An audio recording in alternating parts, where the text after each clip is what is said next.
Assalamualaikum warahmatullahi wabarakatuh. Hari ini, Lim Guan Eng suruh SPRM ataupun MACC siasat kes-kes orang politik lompat parti.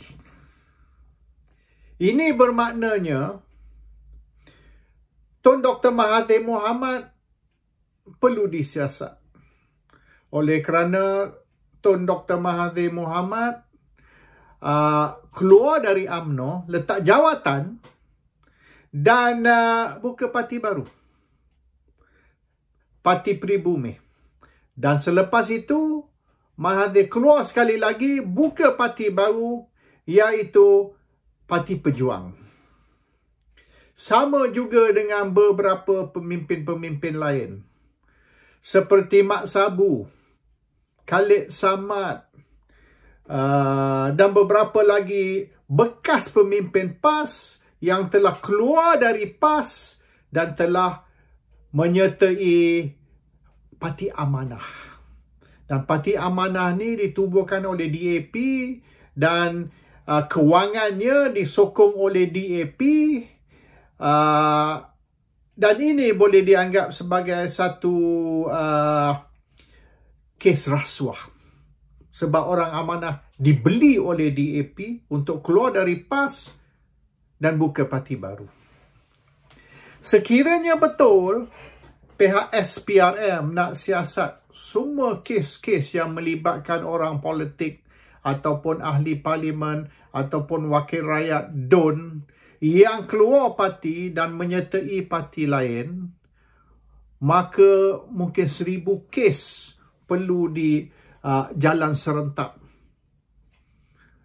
Terutama sekali orang macam Anwar Ibrahim yang pada tahun 2008 telah mengumumkan yang 30 ahli Parlimen Barisan Nasional akan keluar parti, akan lompat dan akan menyertai pembangkang. Masa tu Pakatan Rakyat sebelum Pakatan Harapan.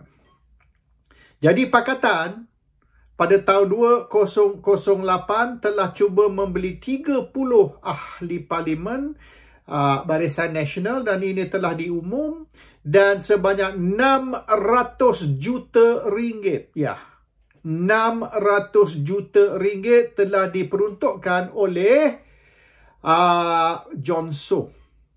Ahli peniaga John Soh yang satu masa dulu pemimpin MCA dan beliau telah menyediakan 600 juta ringgit untuk beli 30 ahli Parlimen Barisan Nasional dengan harga 20 juta tiap-tiap seorang.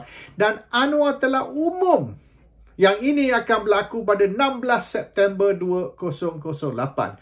Tetapi gagal oleh kerana Anwar hanya berjaya mendapat dalam 18 sahaja ahli parlimen, tak cukup 12, jadi akhirnya gagal dan tidak berlaku. Tetapi isu dia bukan benda ni berjaya atau gagal, tapi isu dia ada memang percubaan untuk membeli 30 ahli parlimen barisan dengan harga 600 juta dan telah pun diumum oleh Anwar sendiri. Jadi sekiranya SPRM nak siasat kes-kes tersebut mengikut apa yang Lim Guan Eng suruh mereka buat, maka Anwar terlebih dahulu perlu disiasat. Dan DAP semasa tu juga di dalam Pakatan Rakyat dan DAP tahu. Dan DAP bukan saja tahu tapi DAP merestui usaha Anwar untuk beli 30 ahli parlimen Barisan Nasional. Hari ini juga perkara yang sama sedang berlaku.